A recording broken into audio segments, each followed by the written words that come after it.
wal mursalin sayyidina wa maulana Muhammadin sallallahu alaihi wasallam, amma ba'd.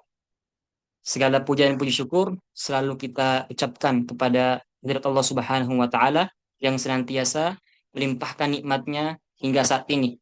Dan pada kesempatan kali ini Allah Subhanahu wa taala masih memberikan nikmatnya, yaitu masih memberikan kepada kita kesempatan untuk terus mempelajari Al-Qur'an, untuk mengenal Allah Subhanahu wa taala. Selawat serta salam dan curah limpahkan kepada suri tauladan seorang nabi dan rasul, makhluk yang paling mulia, yaitu Nabi Muhammad Shallallahu Alaihi Wasallam, yang mana layak kita jadikan sebagai contoh dalam berkehidupan di dunia ini. Baik, para umat yang kami muliakan, pada kesempatan malam hari ini kita akan membahas sebuah tema kedua dari surah An-Naba, yaitu hamba cerdas bijak menentukan manfaat. Sebelumnya, sebenarnya di ayat 17 hingga 30 ini itu eh, kurang lebih secara umum itu ngebahas tentang orang-orang yang melampaui batas, siksaan api neraka, dahsyatan hari kiamat. Tapi kami memilih judul hamba cerdas bijak menentukan manfaat. Kita mengambil ibroh dari tema itu. Karena tentunya sebenarnya dari ayat 17 sampai 30 ini tentu banyak tema. Dan kita memilih hamba cerdas bijak menentukan manfaat agar kita bisa mengamalkan dari tadabbur surah An-Naba ayat 17 hingga 30. Sebelum kita memasuki tafsiran dan tadabbur, kita sebaiknya mengaitkan dulu tema pertama yang pertemuan kemarin dengan tema kedua ini. Kalau di pertemuan pertama kita mengenal surah seputar An-Naba, maka pertemuan kedua ini kita mengaitkan tema satu dengan tema kedua. Apa itu? Yang pertama, tema satu itu, tema yang pertama kali kita bahas itu tentang amma yatasaalun anin naba'il azim, yaitu hari akhir itu pasti. Dari mana sih hari akhir itu pasti? Banyak sekali buktinya.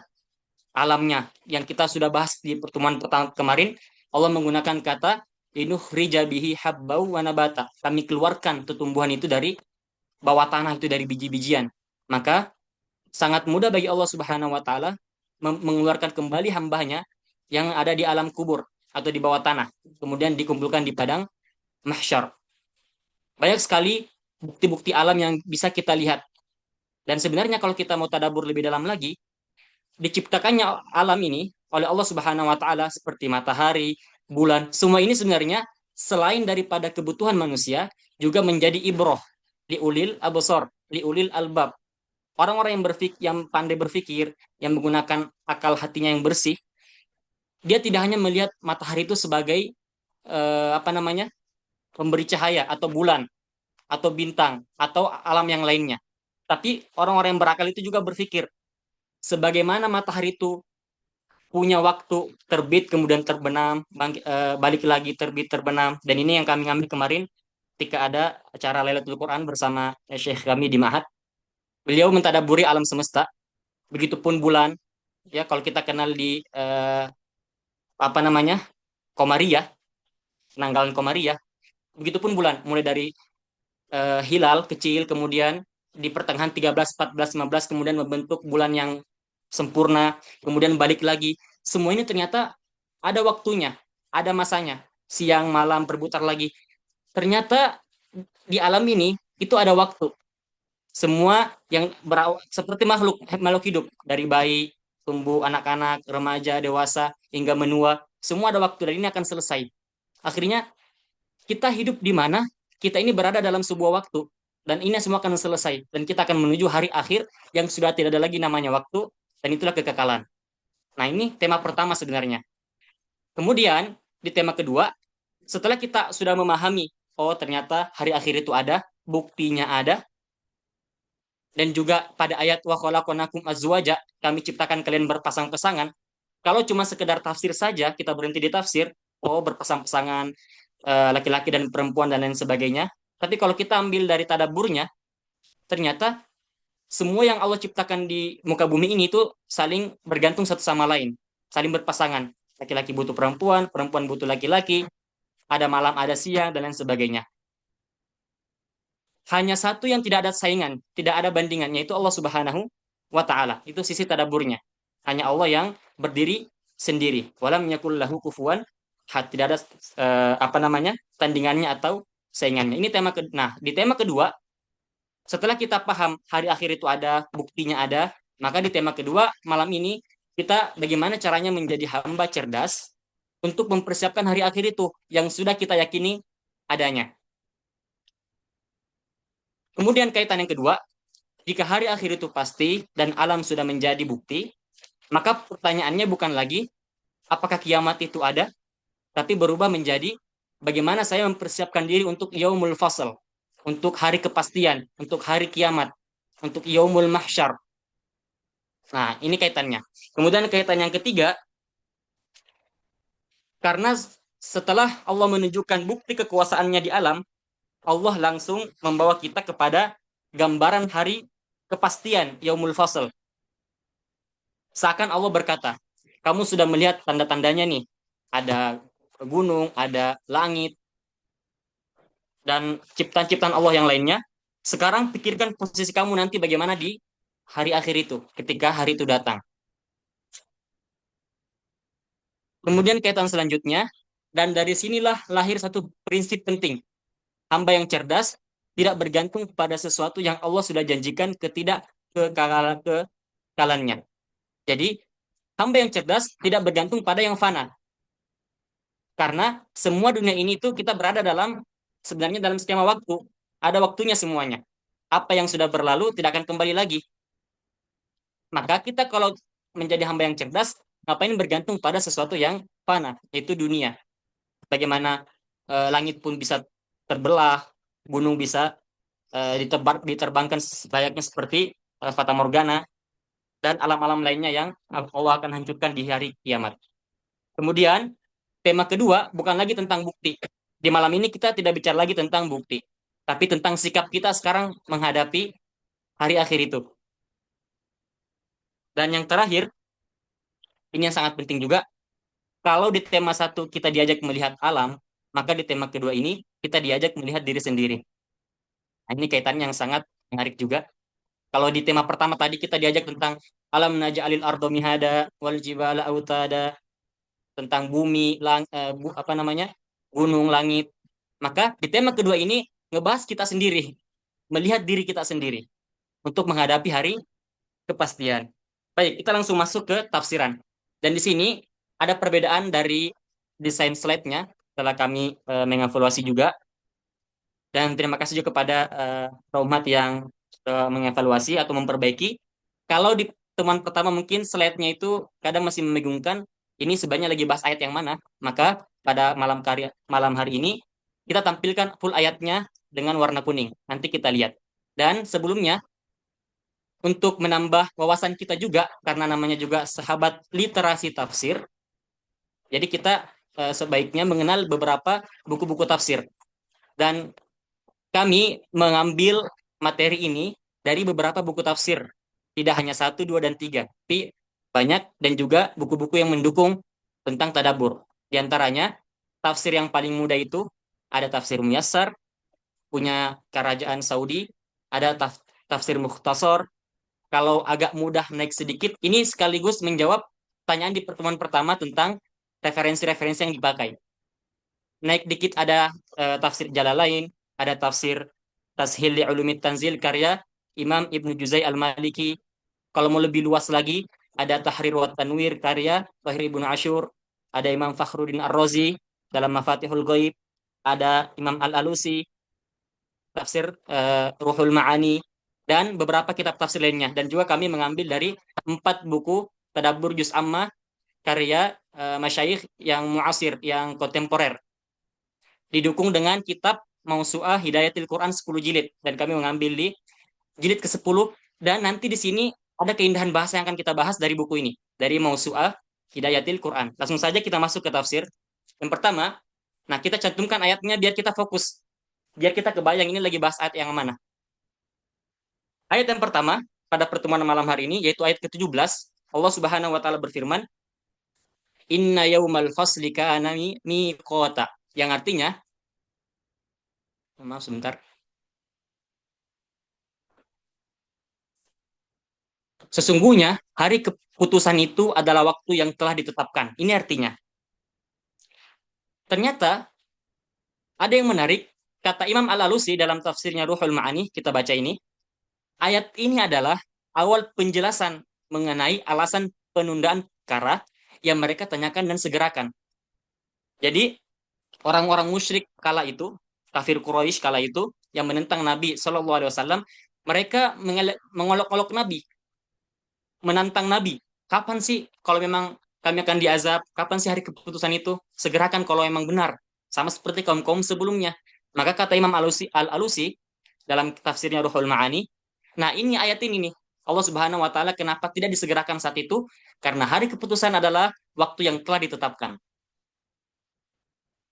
Lebih lanjut, apa itu miqata? Nah, kita kasih warna kuning di sini. Jadi kita gabung kosakata makna kebahasaannya dengan tafsirnya.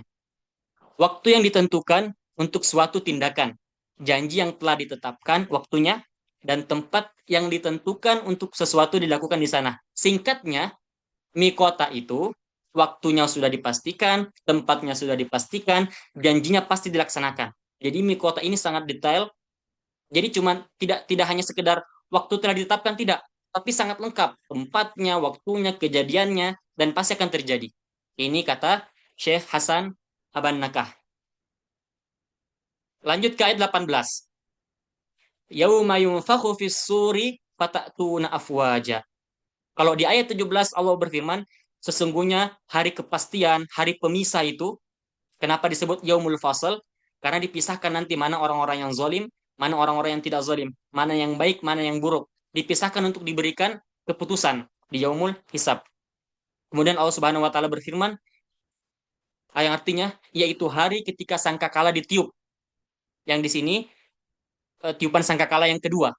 Lalu kamu datang berbondong-bondong. Fatatuna afwaja. Kamu datang dari kubur-kubur kalian, dari bawah tanah, datang kepada yaumul mahsyar. Nah, Ibnu Jarir mengatakan bahwa makna yang dimaksud ialah setiap umat datang bersama dengan Rasulnya sendiri. Semakna dengan apa yang disebutkan di dalam firman-Nya. Dalam surah Al-Isra ayat 71. Yauma nad'u kullu nasim bi imamihim. Hari di mana kami panggil semua manusia dengan imam-imam mereka. Sebenarnya ada beberapa kitab tafsir yang lain yang hanya menyebutkan dan kalian datang dengan berbondong-bondong, berkelompok-kelompok. Wallahu alam, apakah kelompoknya itu tergantung amalan mereka, apakah sesuai dengan nabi-nabi mereka? Wallahu alam, dan kami kutip pendapatnya Ibnu Jarir dengan ayat 71 dari surah Al-Isra. Kita lanjut ayat 19 dan 20. Wa futihatis sama'u fakanat abwaba wa suyyiratil jibalu fakanat saroba. Artinya, langit pun dibuka. Ini masih menceritakan proses kejadian kala itu. Setelah tiupan sangkakala yang kedua. Langit pun dibuka, maka terdapatlah beberapa pintu. Apa sih maksudnya beberapa pintu? Di bawahnya nanti ada tafsirnya. Wasuyyiratil jibalu fakanat saroba. Gunung-gunung pun dijalankan, maka ia menjadi seperti fata morgana. Nah, kata tafsir dalam tafsir Ibnu Katsir, yang dimaksud wa futihatis sama'u fakanat abwaba, langit pun dibuka, maka terdapatlah beberapa pintu, yakni membentuk jalan-jalan atau jalur-jalur untuk turunnya para malaikat. Jadi nanti ketika fase langit ini udah mulai retak, yang membuat malaikat ini kemudian turun, seakan-akan retakannya itu membentuk sebuah pintu-pintu karena banyaknya malaikat. Dan beberapa tafsir yang kami baca di Yaumul Mahsyar itulah dalam tafsirnya Tahir Ibnu Asyur, naik turun langit ke apa namanya di padang mahsyar itu untuk menyelesaikan proses hisab itu, melaporkan kepada Allah Subhanahu wa taala. Dan gunung-gunung dijadikan berjalan sehingga menjadi seperti debu yang berterbangan, laksana fata morgana. Tafsir Mukhtasar.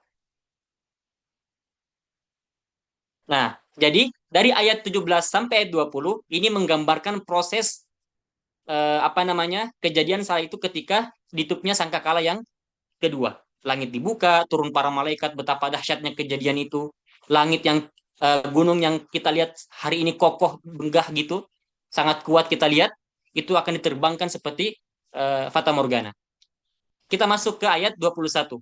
Inna jahannama kanat mirsada. Yang artinya, sesungguhnya neraka jahanam itu padanya ada tempat pengintai. Apa sih maksud pengintai di sini? Nah, kita lihat tafsirannya. Di sini Al-Hasan berkata, sebagaimana diriwayatkan oleh tiga orang juga, Ibnu Jarir, Ibnu Munzir, Abdu bin Hamid, dalam ayat tersebut, tidak ada seorang pun yang masuk surga kecuali setelah melewati neraka. Maksudnya, jangan dipahami neraka di sini ya, maksudnya adalah sirot. Jadi di atas neraka itu ada sirot, semua manusia akan melewati itu, dan berlabuh kepada surga bagi yang selamat, dan kita memohon ini. Dan adapun yang mendapatkan siksanya Allah Subhanahu wa taala akan terjatuh di sirat itu. Didukung oleh Qatadah juga berkata, ketahuilah bahwa tidak ada jalan menuju surga sampai neraka dilintasi. Maksudnya melewati sirat yang terbentang di atas neraka itu. Untuk menguatkan ini, kita bisa lihat surah Maryam ayat 71. Wa im minkum illa wariduha kana ala rabbika hatmam maqdiyah. Dan tidak seorang pun di antara kalian wahai manusia melainkan akan melewati jembatan yang diletakkan di atas neraka jahanam. Maryam ayat 71. Jadi prosesnya itu inna jahannam kanat mirsoda. Di neraka jahanam itu ada malaikat-malaikat penjaga yang mengintai atau tempat neraka itu sendiri yang mengintai orang-orang mana nih yang akan masuk ke neraka itu.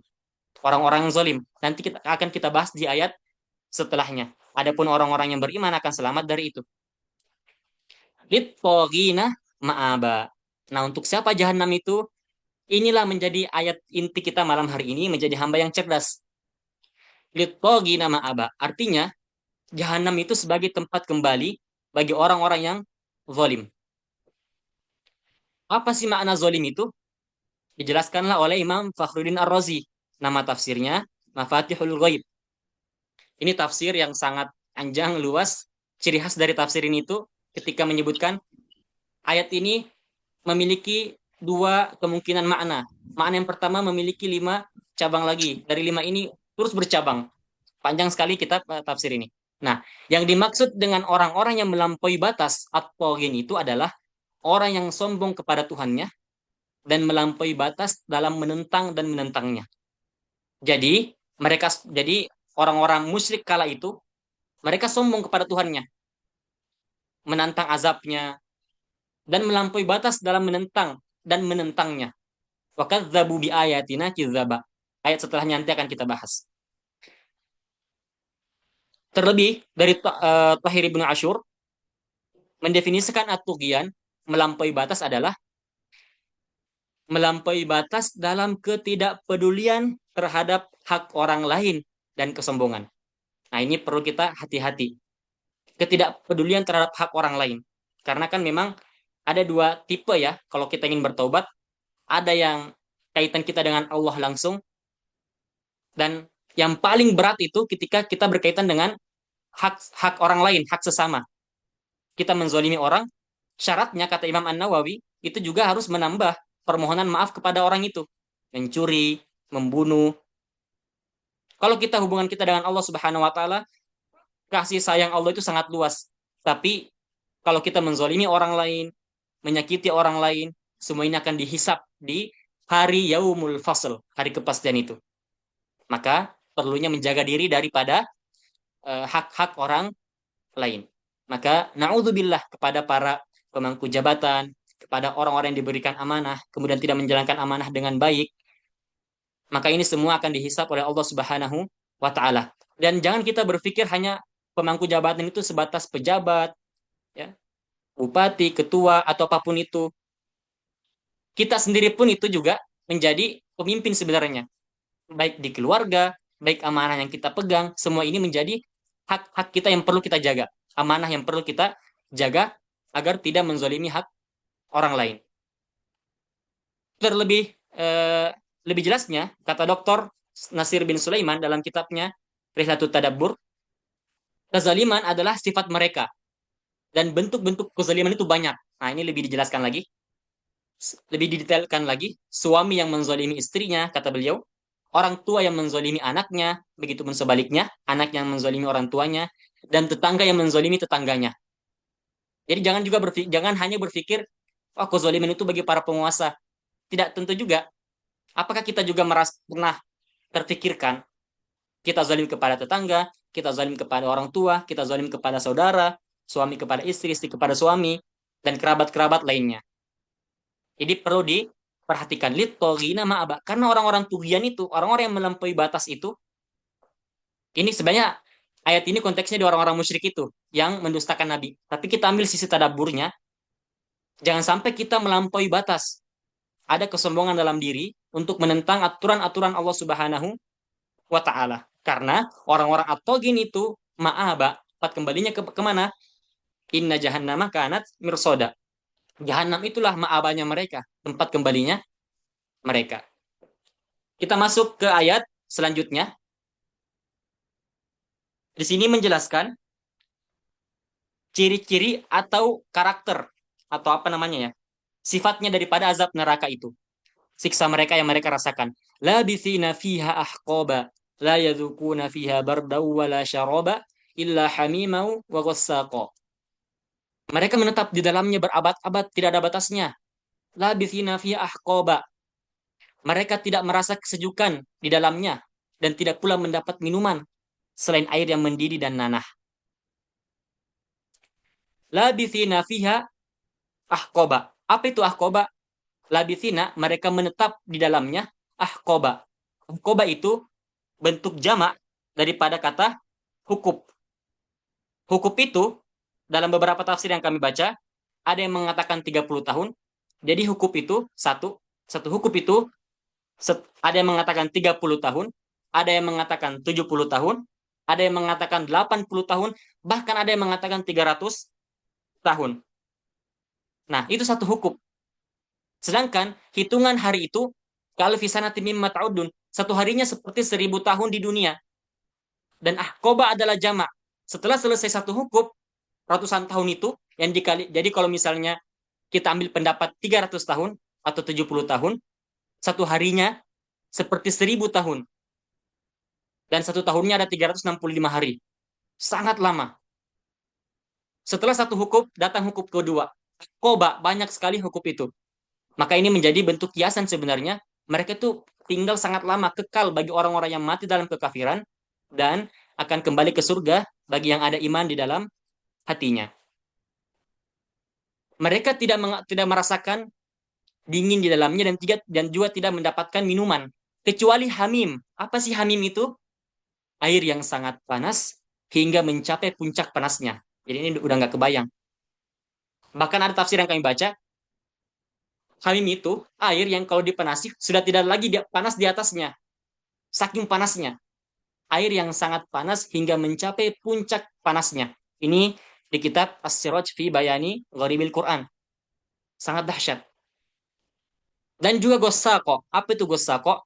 Nanah penghuni ahli neraka.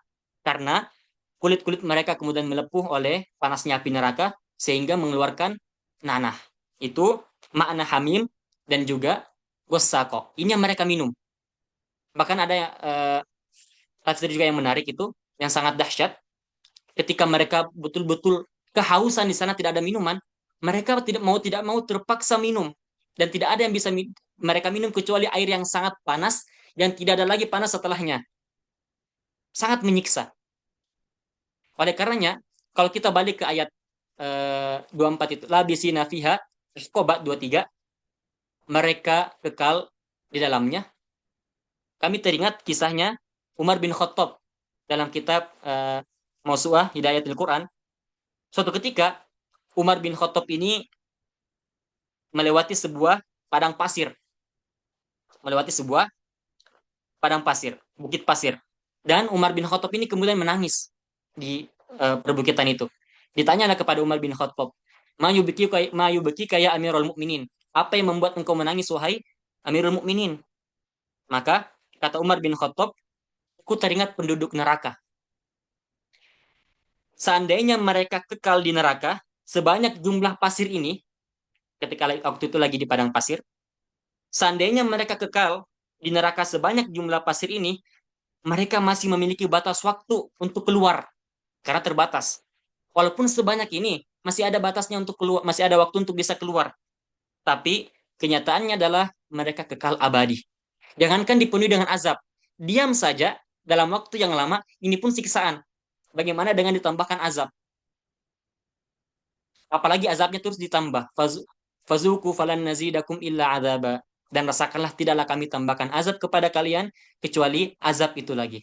Nauzubillahi min dzalik. Nah, setelah pembahasan orang-orang toghin, orang-orang yang melampaui batas, orang-orang yang sombong kepada Allah Subhanahu wa taala, orang-orang yang sering menzolimi, setelah apa namanya? Orang-orang ini disiksa di neraka, Allah Subhanahu wa taala memberikan gambaran azab neraka kepada mereka, minum hamim dan gosako yang udah kita bahas tadi, api itu hamim dan api itu gosako. Allah Subhanahu wa taala menunjukkan kemahaadilannya di ayat 26. Mereka ini diberikan siksaan bukan karena kami tidak hanya sebatas karena kami tidak suka, tapi jazaan wifaqo, balasan setimpal, sebagai balasan yang setimpal sesuai dengan perbuatan mereka. Ada tafsir yang menarik ketika kami baca ini, semakin menyadarkan bahwa inilah kemahaadilan Allah Subhanahu wa taala. Karena di zaman modern ini ada tuh apa namanya? Pemikiran yang muncul, kok bahkan kasihannya itu pemuka agama juga yang menyampaikan ketika beliau mengatakan, masa sih Allah Subhanahu wa taala, atau pemikiran yang muncul dari orang-orang yang membenci Islam. Kalau memang Allah itu Maha Pengasih lagi Maha Penyayang, kok bisa sih sampai sekekal itu, sampai selama-lamanya?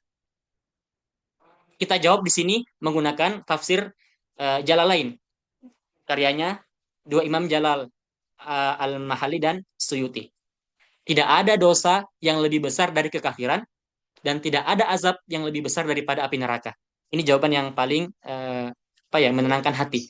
Jadi karena mereka melakukan dosa yang paling besar, kafiran, maka tidak ada juga azab yang setara kecuali api neraka itu kekal. Bahkan guru kami juga menyampaikan, karena mereka melawan Allah Subhanahu wa taala yang tanpa batas, maka diberikan azab tanpa batas. Ini juga jawaban yang bisa menenangkan hati kita. Inilah kemahaadilan Allah Subhanahu wa taala, maka sangat mahal keimanan itu. Dikatakan dalam hadis, keluarkan siapapun yang di neraka setelah diberikan azab sesuai dengan dosa-dosa yang mereka lakukan walaupun orang beriman. Jika memang dosanya sangat banyak, keluarkan dari mereka yang ada keimanan sekecil apapun itu di hati mereka. Maka keimanan itu sangat mahal. Oleh karenanya, Nabi Muhammad SAW sangat sedih ketika pamannya Abu Thalib mati mengatakan atas agama nenek moyang kami, Abdul Muttalib. Terakhir, sebelum kita masuk ke fawaid,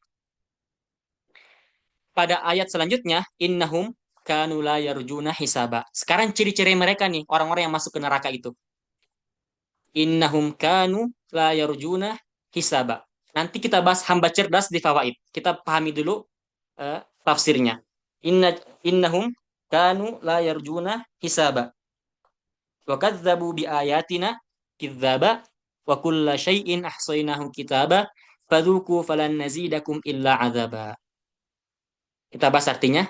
Sesungguhnya mereka tidak takut pada hari perhitungan amal, sehingga mereka tidak beramal untuknya.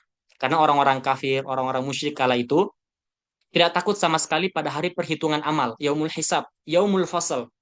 Karena memang hari kiamat ini banyak namanya. Ada al-qari'ah, ada at-tammah, yaumul qiyamah, yaumul akhir. Banyak sekali nama-namanya. Mereka tidak takut pada hari perhitungan amal, yaumul hisab, penimbangan yaumul mizan. Mereka tidak, sehingga mereka tidak beramal untuknya. Mereka mendustakan, tidak hanya takut, tapi mendustakan, mengatakan itu bohong. Apa yang disampaikan oleh Nabi Muhammad SAW. Mereka mendustakan apa yang dibawa oleh para rasul kepada mereka. Wa kadzabu bi ayatina kidzaba. Padahal kata Allah Subhanahu wa taala, kami mengetahui segala sesuatu dan kami mencatatnya di Lauhil Mahfuz. Maksudnya, sekecil apapun yang kalian dustakan, kami akan catat dan ini akan menjadi jazaan wifaqo, menjadi balasan yang setimpal oleh perbuatan-perbuatan kalian. Bukan karena Allah Subhanahu wa taala ingin memasukkan, tapi karena perbuatan kalian sendiri. Terakhir kata Allah Subhanahu wa taala, "Fadzuku falan nazidakum illa adzaba." Maka rasakanlah wahai orang-orang kafir balasan dari amal-amal kalian, kami tidak menambah untuk kalian kecuali azab di atas azab. Ini sangat memilukan. Ya, jadi penutup di ayat, mohon maaf di sini bukan 40, 30. Fadzuku falan nazidakum illa azaba, dan rasakanlah atas perbuatan-perbuatan kalian. Dari sini kita bisa mendapat istifadah bahwa orang-orang yang masuk neraka yang diazab oleh Allah Subhanahu wa taala itu karena amalan-amalan mereka, jazaan wifaqa, setimpal. Tapi orang yang masuk surga bukan karena amal, tapi karena rahmatnya Allah Subhanahu wa taala. Tapi belum selesai. Rahmatnya Allah Subhanahu wa taala ini bisa didapatkan dengan banyaknya amal yang kita laksanakan. Karena kalau kita mau membandingkan amal kita, tentu amal kita terbatas, sedangkan nikmat surga abadi, tidak bisa. Inilah maha rahmatnya, kasih sayang Allah Subhanahu wa taala. Dan akan kita bahas nanti di slide selanjutnya tentang keindahan bahasa yang Allah Subhanahu wa taala gunakan dalam surah An-Naba ini dari 17 hingga 30. Sebelum kita masuk ke fawaid, apa yang bisa kita dapatkan dari tadabbur ini, kita masuk dulu ke keindahan bahasa dan susunan Al-Qur'an. Karena ini bagian ini sebenarnya masih sangat jarang dibahas di majelis-majelis ta'lim. Alhamdulillah sudah ada beberapa, tapi baiknya kita terus menghidupkan agar kita juga mengenal Al-Quran itu betul-betul paham. Oh, seindah ini bahasa Al-Quran. Dan kalau kita ingin mau memahami keindahan bahasa Al-Quran, tentunya dibutuhkan ilmu balaghah. Dan kalau mau paham ilmu balaghah, ada ilmu nahwu dan ilmu sorof. Kita ambil dua contoh saja. Kalau kemarin juga kita ambil dua contoh, maka kali ini juga kita ambil dua contoh. Yaitu pada ayat sebelumnya, masuk ke ayat, kita paham dulu dalam ilmu balaghah ada namanya al-laf wan nashr. Jadi dalam ilmu balaghah itu terbagi menjadi tiga, ada ilmu bayan, ilmu ma'ani, dan ilmu badi'. Kalau kemarin kita bahas tentang tashbih, tentang penyerupaan, pada kali ini kita bahas tentang al-laf wan nashr al-murattab. Singkatnya seperti ini. Kita singkatnya aja, teknik retorika yang menyebutkan beberapa hal secara berurutan. Ini sekalian kita mengenal ya sebagai para pecinta Quran, ahlul Quran, amin. Kita juga mengenal karakter-karakter bahasa Al-Quran. Lalu penjelasannya juga diberikan dalam urutan yang sama. Singkatnya, dijabarkan sebuah urutan, kemudian setelah urutan ini, dijelaskan urutan tadi dengan berurut juga. Kita ambil contoh saja biar cepat. Kita mengambil ayat 24 dari An-Naba tadi, yang sudah kita bahas. La yadhukuna fiha bardan wala syaroba. Dimohon untuk fokus pada pembahasan kali ini. Mereka, orang-orang at-tagin, orang-orang yang melampaui batas itu, tidaklah merasakan sejuknya, kesejukan. Sangat panas, panas terus yang mereka rasakan. Sampai membakar kulit-kulit mereka. Wala syaroba. Sudah panas, tidak ada minum lagi. Kita fokus di warna kuning dan warna biru. Bardan wala syaroba. Nah, ini namanya al-lafu nih. Dibuat dulu. Bardan wala syaroba. Dingin dan minum. Ayat setelahnya, illa hamima. Hamim itu sudah kita bahas tadi di kosakata di slide sebelumnya. Kita sudah paham nih hamim itu apa. Ternyata hamim itu air mendidih yang sangat panas. Bahkan ada yang menafsirkan mencapai puncak panasnya sehingga tidak ada lagi panas setelahnya. Sudah mencapai puncak kepanasan. Hamim ini lawan dari kepada kata barda. Barda itu dingin, sejukan. Jadi mereka tidak merasakan di kedinginan kecuali betul-betul disiramkan air yang sangat panas yang tidak menyejukkan mereka. Illa hamiman wa gossako. Gossako adalah nanah yang keluar dari tubuh-tubuh mereka karena kulit-kulit mereka melepuh atau rusaknya badan-badan mereka. Sehingga yang keluar dari tubuh-tubuh mereka adalah cairan nanah. Gossako. Dan gossako ini bukan bagian dari jenis minuman. Syaroba. Jadi indah bahasa Al-Quran itu. Kalau kita baca ulang, la yadhukuna fiha bardau wala syaroba illa hamima wa gossako. Adanya apa namanya? Keserupaan dalam hal berlawanan. Bardan yang pertama, kemudian hamima yang pertama, ini berlawanan. Sejuk dengan panas, Syaroba minuman dan gosako bukan minuman. Lebih agar lebih mudah memahami, nomor satu yang warna kuning itu air yang mendidih sangat panas lawan daripada dingin. Jadi bahasa Quran itu memang sangat tinggi. Mereka tidak merasakan sejuk, tapi air yang sangat panas. Nah, kurang lebihnya seperti itu. Dan mereka tidak dapat minuman. Bahkan mereka mendapatkan bukan minuman, yaitu nanah. Jadi bukan diberikan minuman jenis minuman lain, tapi lawan daripada minuman itu, yaitu nanah yang tidak bisa diminum. Nanah yang keluar dari kulit penghuni neraka disebabkan panasnya api neraka bukanlah bagian dari jenis minuman. Untuk lebih memahami lebih dalam lagi, kami ambil ayat lain yang serupa, masih Al-Lafu wan Nasyr. Nah, dalam surah Al-Qasas ayat 73. A'udzubillahi minasyaitonirrajim. Bismillahirrahmanirrahim. Wa min rahmatihi ja'ala lakumul lail. Lail warna hijau yang pertama. Lail wan nahar. Baru yang kedua nahar siang. Datang penjelasannya sesuai urutannya juga. Litas kunufi. Agar engkau beristirahat di dalamnya. Yaitu di malam hari. Hijau sama hijau. Walita betagu min fadli. Dan kalian bisa berusaha beramal mencari fadilah dari Allah Subhanahu wa taala itu di waktu nahar. Nah, ini namanya al-lafz wan nasyr dalam ilmu balaghah. Silakan dipelajari lebih dalam lagi. Dan sebenarnya dalam ilmu balaghah itu banyak sekali jenisnya. Ada tasbih, majas, kinayah, ada tasbih maklub, tasbih balik, dan lain sebagainya.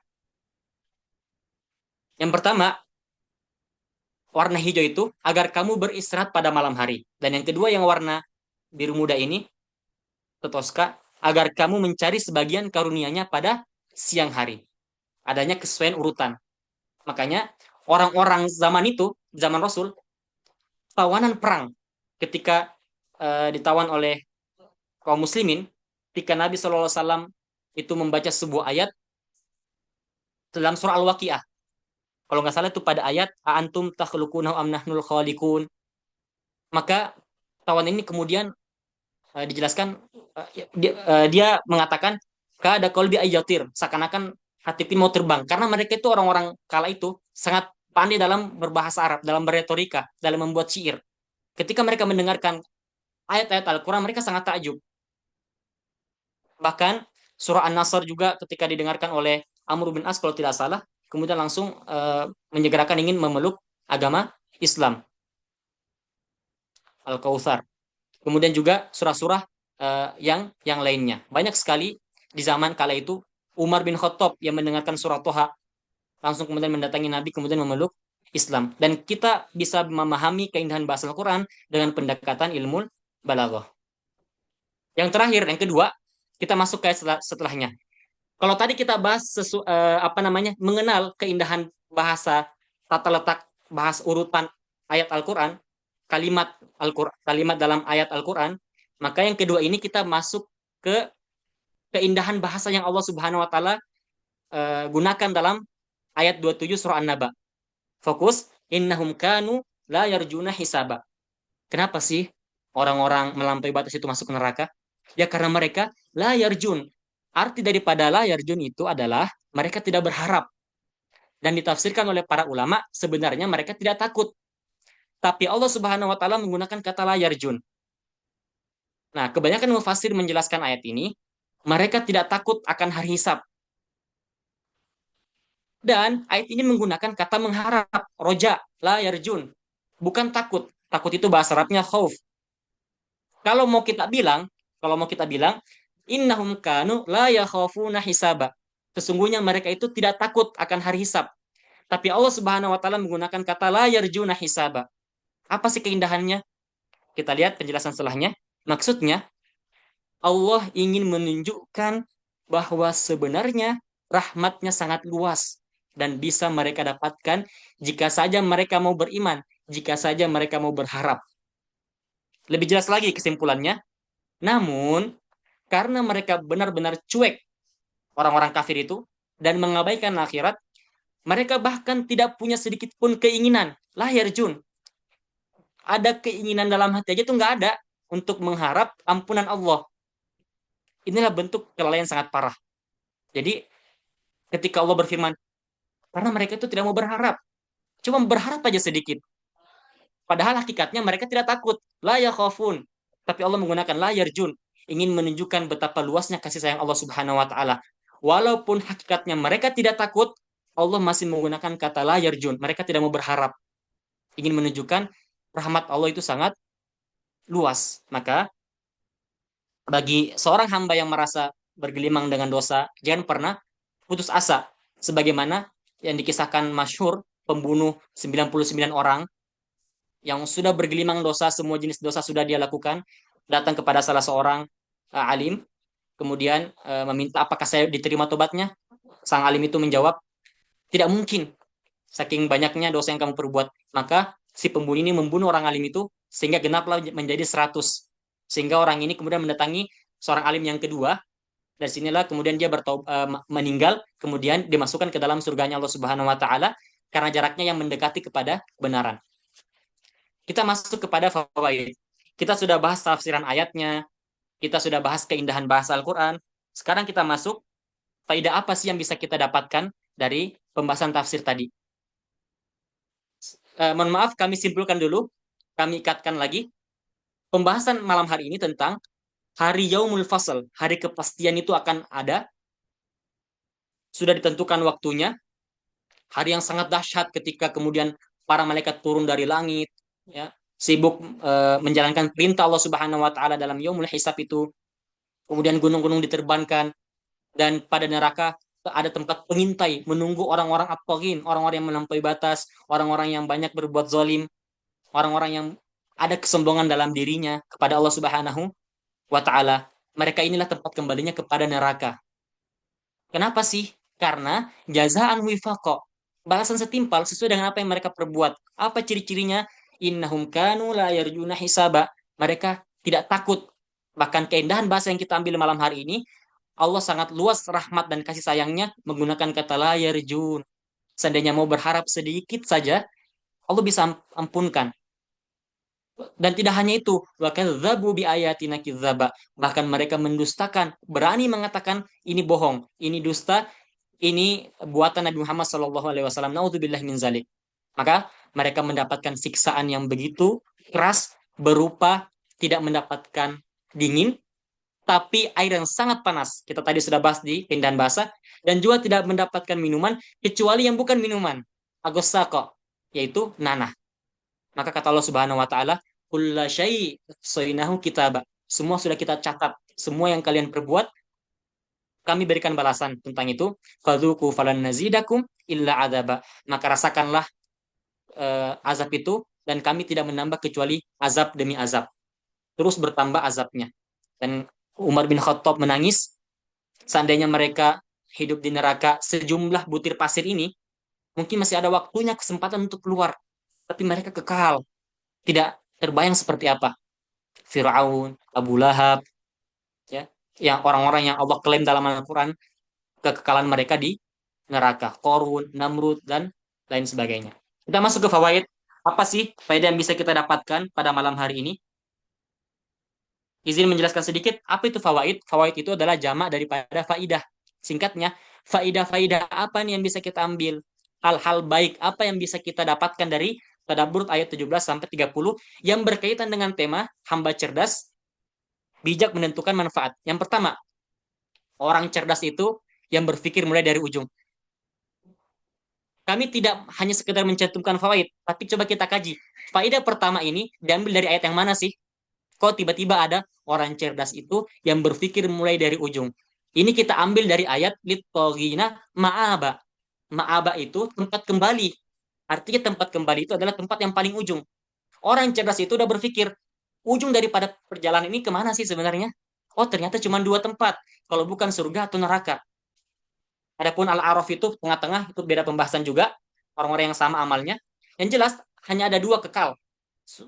Surga atau neraka. Jadi, kata ma'aba saja bisa kita ambil faidah dari situ. Oh, orang cerdas itu berpikir mulai dari ujung. Orang-orang melampaui batas itu atau geng itu karena mereka berpikir mereka hanya hidup di dunia. Mereka tidak menggunakan akalnya, mereka tidak berpikir dari ujung. Ujung dari perjalanan ini kemana sih sebenarnya? Mereka hanya berpikir setelah meninggal selesai. Padahal ada kehidupan baru. Maka orang cerdas berpikir mulai dari ujung. Kita perluas faidah ini. Apapun yang kita pilih dalam hidup ini, Coba pikirkan dari ujungnya dulu. Ini ujungnya kemana ya? Bagus nggak ya? Jangan langsung ambil. Bahkan kami 2 hari yang lalu kalau tidak salah, kami ketika halakoh hadis Bukhari Muslim bersama Syekh kami, ada hadis yang mengatakan juga dalam hadis Nabi SAW, muttafaqun alaih, al-mu'min itu tidak jatuh ke lubang yang sama, perangkap yang sama juga, kurang lebih artinya seperti itu. Jadi orang cerdas itu ketika dia mengambil sebuah pilihan, pikirkan paling ujungnya pilihan ini berefek pada apa sih? Jangan hanya saat itu aja. Lihat ujungnya, ma'aba. Jangan sampai seperti orang-orang togin yang berpikir hanya hidup di dunia sehingga lupa ujungnya seperti apa. Yang kedua, tidak ada yang paling bermanfaat dalam tanda kutip di dunia ini yang dikejar selain daripada mendekat kepada Al-Quran. Kenapa kami menggunakan tanda kutip? Karena banyak yang bisa kita kejar manfaat dalam dunia ini. Ketika kita berusaha berdagang untuk banyak bersedekah, kita berusaha memimpin sebuah amanah untuk menegakkan keadilan dan lain sebagainya. Tapi semua yang kita pilih di dunia ini yang paling bermanfaat adalah pilihan-pilihan yang dilandaskan dengan Al-Quran. Tidak ada yang salah dalam masalah kekayaan. Utsman bin Affan begitu kaya, tapi selalu dilandaskan dengan Al-Quran. Umar bin Khattab, kepemimpinan yang sangat tinggi, menguasai 2/3 bumi kala itu. Tidak ada yang salah dengan kejabatan yang sangat tinggi, tapi dilandasi dengan Al-Quran. Kata Umar bin Khattab, dalam banyak sekali dikisahkan, ketika ada seorang pencuri kala itu, ada seorang, bahasa kekiniannya, gampangnya, seorang pegawai lah, dibawa sama bosnya menuju kepada Umar. Kata bos ini, wahai Amirul Mukminin, pegawai saya ini mencuri kebun saya. Maka kata Umar bin Khattab, kalau gitu kita berikan had kepadamu, berhukuman padamu, wahai pegawai. Maka kata pegawai, kata Umar bin Khattab, mohon maaf, kata Umar bin Khattab, apa yang membuatmu kau mencuri? Kata pegawai ini, karena saya kelaparan. Kemudian kata Umar, engkau yang menjadi bos, yang menjadi pemimpinnya, menjadi amanah olehmu, kenapa kamu tidak memberikan? Maka Umar kemudian melepaskan. Jadi begitu adilnya. Bahkan Umar dalam Am Ar-Romadi, hari keabu-abuan, karena kulit mereka yang sangat kelaparan, kemudian menjadikan kulit mereka sangat seperti abu-abu gitu kurang lebih, karena sangat lapar kala itu. Umar bin Khattab mengatakan, karena takutnya kepada Allah Subhanahu wa taala, ketika dalam keadaan lapar, perutnya bunyi, Umar mengatakan, "Diam kamu perut. Saya tidak akan memberimu makan sampai rakyatku makan." Jadi memang kalau kita berlandaskan semua pilihan yang kita pilih dalam hidup ini berlandaskan pada Al-Qur'an, ini sangat indah dan ini menjadi hal yang paling bermanfaat untuk bekal kita menuju hari kepastian itu, untuk ujung yang telah kita pastikan, yaitu hari akhir. Yang ketiga, ini fawaid tentang tarbiyah kepada peserta didik kita. Masya Allah ya, ayatnya 17 sampai 30 ngebahas tentang siksa orang-orang yang melampaui batas, tapi bisa kita ambil pelajaran dalam mendidik. Apa itu? Ini pas kemarin kita ngambil kitab Khulasafi Fikih Dakwah, kata Syekh, karya Syekh Ali bin Naif Syuhud, Al-Quran hanya menyebutkan, ini pendapat beliau, Al-Quran hanya menyebutkan kekerasan di 2 keadaan. Yang pertama, konteks pertama adalah memerangi orang-orang kafir. Bahasa Al-Quran sangat keras. Yang kedua, pelaksanaan hukuman syariah. Jadi, maaf, sebenarnya di sini konteks keduanya, ketika ingin menakut-nakuti orang-orang kafir agar tidak masuk pada neraka, agar kembali kepada Allah Subhanahu wa taala. Insyaallah akan kami perbaiki di sini. Jadi konteks kedua ini, kalau konteks pertama memerangi orang-orang kafir, konteks kedua itu datang dengan bahasa yang sangat tajam dalam eh, menakut-nakuti azabnya. Kalau kita urutkan dari atas, ketika Allah Subhanahu wa taala itu berfirman, "Alam naj'alil ardo mihada." Bukankah kami yang menjadikan bumi itu mudah bagi kalian tinggali? Bukankah kami yang memberikan nikmat? Ini sebenarnya proses pendidikan yang bisa kita tiru. Di awal-awal pendidikan itu, berikan dengan kenikmatan-kenikmatan.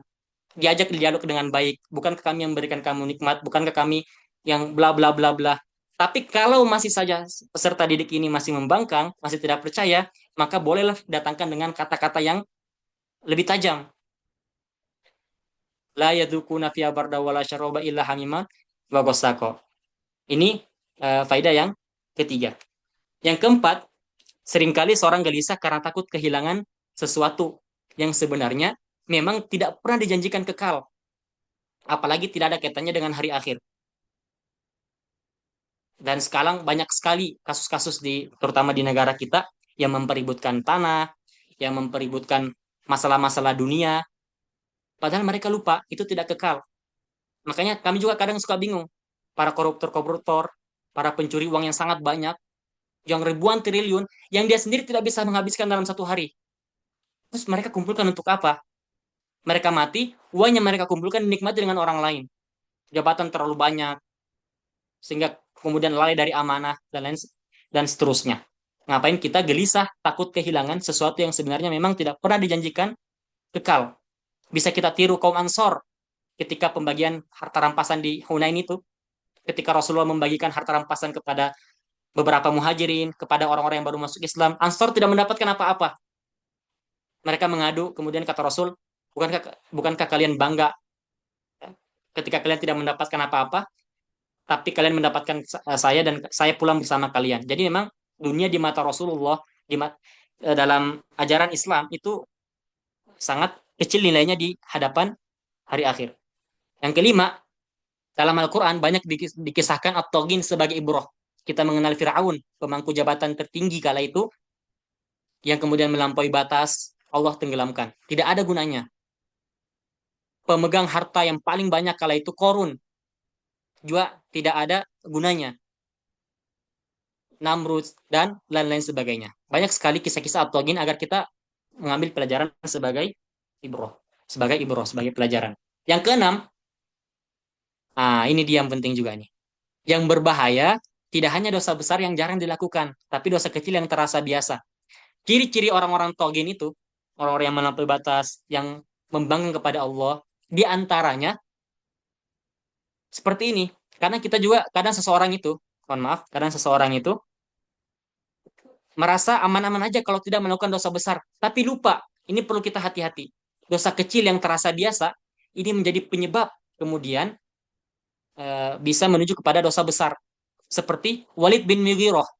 Walid bin Mughirah itu terkenal dengan ahli dalam beretorika ketika menghadapi Nabi Shallallahu Alaihi Wasallam.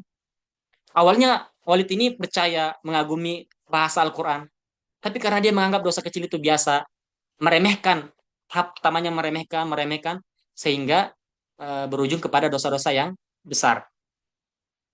Yang ketujuh, dan ini yang terakhir, hamba yang cerdas selalu hidup dengan perasaan. Nanti ini akan ditanya. Dari mana faedah ini didapatkan? Yang ketujuh, dari ayat wa kulla syai'in ahsainahu kitaba. Dan segala sesuatu kami catat. Maka apapun yang kita pilih dalam hidup ini selalu hadirkan dalam kepala, nanti ini akan ditanya. Ada yang menarik, penafsiran waktu itu muhadharah dari Syekh Said Al-Kamali mengisahkan keadaan para sahabat kala itu. Keadaan Rasulullah SAW kala itu yang suka menahan lapar karena kurangnya makanan, karena kurangnya kenikmatan duniawi. Di keadaan seperti ini, Allah Subhanahu wa taala masih berfirman kepada mereka, pada Rasul dan para sahabat, "La tus'alunna yauma idzin 'anin na'im." Semua ini akan ditanya atas kenikmatan ini. Kami lupa dalam hadis itu disebutkan yang ketika Rasulullah itu dan para sahabat dihidangkan sebuah makanan, kemudian mereka merasakan nikmatnya itu, padahal lagi lapar-laparnya, masih diturunkan ayat latus alunna yauma idzin anin naim. Engkau akan ditanya kenikmatan ini. Padahal itu kenikmatan yang sangat kecil kala itu di mata manusia. Maka hadirkan di setiap pilihan-pilihan yang kita ambil di hidup ini sebagai hamba yang cerdas, ini akan ditanya. Nanti ini akan ditanya. Tidak mudah menerima atau mengambil sebuah pilihan-pilihan dalam hidup, terutama dalam hal amanah yang berkaitan dengan hak-hak orang lain. Ini sangat bahaya. Bagaimana mungkin orang lain yang kita zolimi kemudian datang kepada Allah Subhanahu wa taala meminta haknya. Masyhur dalam sebuah hadis dikatakan ada orang yang datang dengan amalan sebesar gunung Uhud, tapi sedikit demi sedikit diambil karena banyak menzolimi hak orang-orang lain.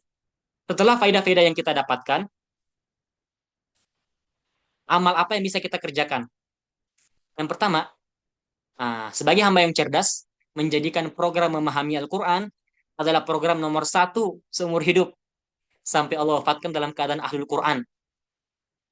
Jangan sampai kita berpikir, saya ikut program memahami Al-Quran setahun 2 tahun. Enggak. Jadikan program ini seumur hidup, nomor satu. Kenapa amal ini diambil? Karena tadi kita bahas di faedah pertama tadi. Orang cerdas itu berpikir mulai dari ujungnya. Ujungnya surga, maka cari panduan yang mengantarkan kita kepada surga, yaitu Al-Quran. Maka ngapain kita terlalu fokus pada hal-hal yang bisa fana? Dunia, harta benda, kekayaan, jabatan. Adapun Al-Quran inilah yang paling bermanfaat. Jadi, menjadikan program memahami Al-Quran program nomor satu seumur hidup. Apapun yang menghalangi kita memahami Al-Quran, maka jauhkan halangan-halangan itu. Jika datangkan antara dua pilihan, Al-Quran dan hal yang mengganggu program kita, maka sebaiknya pilih yang Al-Quran. Ini yang menjadi pegangan kita untuk kembali kepada ma'abah kita, surganya Allah Subhanahu wa Ta'ala. Insya Allah. Yang kedua, hamba yang cerdas tidak menggantungkan hatinya pada sesuatu yang Allah sendiri telah pastikan akan fana, yaitu duniawi. Yang ketiga, selalu berusaha menjauhi dosa sekecil apapun itu. Jika tetap terjatuh dalam maksiat itu, segera beristighfar. Jangan sampai ada pemikiran di orang muslim atau muslimah merasa aman-aman aja kok, tidak melakukan dosa-dosa besar, tidak makan, mohon maaf, hewan babi, tidak minum khamar, tidak melakukan perzinahan, dosa-dosa besar lainnya. Tapi jangan lupa juga dosa kecil yang dianggap sepele ini yang mengeraskan hati nantinya, takutnya. Maka jika tetap terjatuh dalam maksiat sekecil apapun itu, segera beristighfar. Dalam hadis Riyadhus Shalihin yang dikumpulkan oleh Imam An-Nawawi, Rasulullah itu kan beristighfar 70, dalam riwayat 100 kali. 70 kali atau 100 kali dalam sehari. Astagfirullah wa natubu ilaih. Yang keempat, selalu berharap perjumpaan kepada Allah. Jika merasa masih banyak dosa, sehingga takut pada Allah, tadabburi atur ayat 26 sampai 27. Nah, ini pertanyaan yang pernah muncul di kepala kami juga. Sebelumnya, amal keempat ini dari mana didapatkan? Dari ayat innahum kanu la yarjuna hisaba. Orang-orang at-tagin itu tidak takut kepada Allah. Maka kita sebagai hamba yang cerdas, ambil kebalikannya. Kita berharap perjumpaan pada Allah. Tapi ada sebagian kaum muslimin, atau beberapa saudara kita yang kami juga pernah dengar, kadang ada yang takut kok. Jadi kadang ada apa ya, problematik. Kita mau berjumpa sama Allah, tapi kita sendiri merasa diri kita ini masih banyak dosa. Amal kita masih sangat kurang. Jadi gimana cara berharap sama Allah? Sedangkan kita paham dengan diri kita sendiri, kita masih banyak dosa. Nah, kami menemukan jawaban di tafsir Ibnu Katsir juga, itu surah At-Tur ayat 26 hingga ayat 27. Dan ini jawaban yang kemudian alhamdulillah memberikan apa namanya ya, obat lah dari pemikiran yang tadi. Kita mau berharap kepada Allah berjumpa, tapi kita juga takut. Takutnya kalau sesegera mungkin kita berjumpa, dosa kita masih banyak, lantas kita malah mendapatkan hukuman Allah Subhanahu wa taala. Maka tadabburi atur ayat 26 sampai ayat 27. Di sini Allah Subhanahu wa taala berfirman, qalu inna kunna, mengisahkan perkataan mereka penduduk surga. Qalu inna kunna qablu fi ahlina musyfiqin. Mereka berkata, sesungguhnya kami dahulu sewaktu berada di tengah-tengah keluarga kami merasa takut akan hisab, akan azabnya Allah Subhanahu wa taala. Justru kami sangat takut. Kemudian ayat setelahnya, famanallahu alaina wa baqana azabas samum. Yakni kami dahulu di dunia hidup di tengah-tengah keluarga kami selalu dicekam oleh rasa takut kepada Tuhan kami, takut terhadap siksa dan azab kami. Maka kemudian Allah memberikan karunia-Nya kepada kami dan menyelamatkan kami dari yang kami ketahui dan kami takuti. Justru karena ketakutan itu kita terhadap azabnya Allah, justru ini menjadi penyebab kita dimasukkan oleh surganya Allah Subhanahu wa taala. Dan yang terakhir, yang kelima, cabut dalam diri sifat kesombongan terhadap kebenaran. Poin terpenting, siapapun yang menyampaikan. Karena ciri-ciri at-taghin itu yang tadi disebutkan dalam tafsir tadi, mereka itu wakadzabu bi ayatina kidzaba. Mereka mendustakan dengan kesombongan mereka ayat-ayat kami. Maka cabut dalam diri sifat kesombongan terhadap kebenaran. Apa ciri-ciri kesombongan itu? Kata Rasulullah Shallallahu Alaihi Wasallam, batarul haq wa ghamtun nas, menolak kebenaran dan meremehkan orang lain. Karena sifat kesombongan inilah menjadi penyebab nanti hati kita akan menjadi keras, menolak kebenaran yang disampaikan, bahkan Pernah gak kira-kira ya dalam hidup ini selama bertahun-tahun ini yang kita jalani, pernah gak kita menemukan di mana fase kita bertemu dengan anak kecil atau siapapun yang yang di bawah kita dari segi umur, ketika menyampaikan kebenaran kita kemudian merasa tersinggung atau merasa itu siapa sih? Hati-hati, ini bagian daripada sifat kesombongan. Takutnya malah terjatuh di situ. Maka ulama-ulama terdahulu itu sangat senang ketika mendapat nasihat dari yang lebih muda darinya. Dan dalam video juga kami melihat yang terjadi hari ini tuh Syekh Ahmad Al-Nufais ketika menjelaskan sebuah hadis dan keliru dalam pelafazan hadis, ada yang mengoreksinya, menyebutkan engkau salah wahai Syekh, yang benar gini gini gini. Beliau tidak membantah kembali, oh begini begini enggak. Justru beliau mengatakan ahsanallahu ilaikum. Terima kasih dan semoga Allah memberikan kebaikan kepadamu. Jadi cabut sifat kesombongan terhadap kebenaran. Karena ini menjadi penyebab kita nanti takutnya hati kita mengeras sehingga menolak kebenaran. Ini kurang lebih amal yang bisa kita eh, dapatkan dari tadabbur malam hari ini. Tentu banyak sekali faidah, banyak sekali poin-poin. Nanti insya Allah filenya akan kami kirimkan ulang, bisa ditadaburi lagi lebih dalam. Dan sebelum kami tutup, sedikit kami apa namanya bonus kalimat aja. Janganlah berhenti pada keadaan di mana kita merasa bangga atas ilmu yang kita dapatkan. Tapi teruslah berharap agar Allah mampukan kita untuk mengamalkan ilmu yang kita dapatkan. Jadi waktu kami menulis materi ini, ketika menulis jazakumullah khairan selesai, saya kemudian berpikir ini sebenarnya ilmunya sangat banyak dari beberapa tafsir kita kumpulkan, kemudian kita cantumkan. Ada rasa senang, ada rasa bangga di situ dalam tanda kutip, bangga di hadapan Allah Subhanahu wa taala ya, bukan di hadapan manusia. Senang dengan ilmu yang kita dapatkan tentang pada malam hari ini. Tapi jangan berhenti sampai sini. Teruslah berharap agar Allah mampukan kita untuk mengamalkan ilmu yang kita dapatkan. Dan takut kalau kita belum dimampukan untuk mengamalkan ilmu yang kita dapatkan malam hari ini. Mungkin cukup sekian yang bisa kami sampaikan. Kurang lebihnya mohon maaf. Allahumma alimna ma yanfa'una wanfa'na bima 'allamtana wazidna uluman tanfa'una wa nas'aluka husnal khatimah ya Allah ya rabbal alamin. Syukran, jazakumullahu khairan katsira. Assalamualaikum warahmatullahi wabarakatuh. Waalaikumsalam warahmatullahi wabarakatuh. Jazakallahu khairan katsiran Ustaz. Barakallahu fiik. Jazakum khairul jaza. Alhamdulillah. Baik, Umahat mungkin dibuka untuk sesi tanya jawab. Silakan. Apa sudah ada yang punya pertanyaan?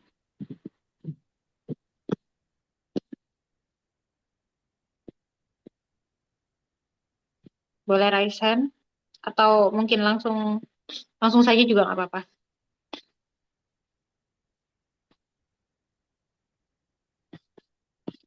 Baik, kalau misalnya sudah tidak ada yang bertanya, mungkin karena pukul sudah menunjukkan waktu 21.14 gitu ya Umahat ya, jadi kita akhiri saja. Izin mengingatkan untuk presensi, jangan lupa presensi pekanannya dan juga untuk daurah hari ini.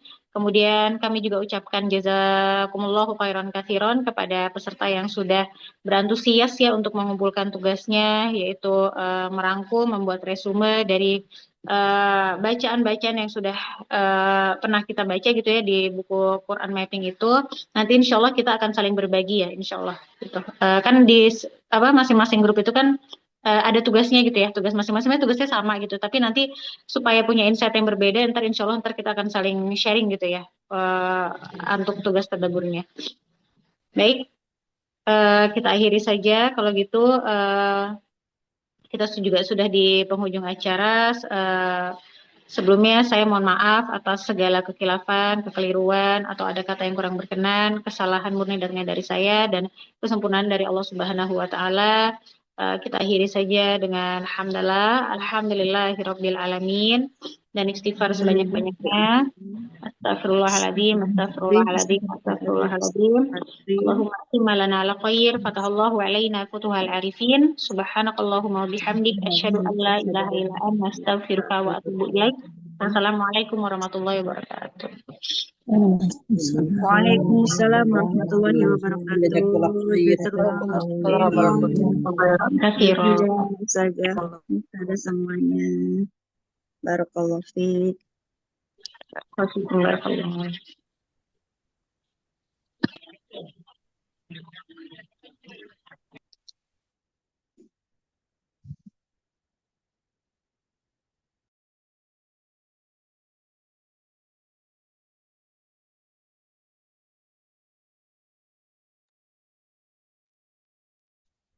Izin live ya. Assalamualaikum warahmatullahi wabarakatuh.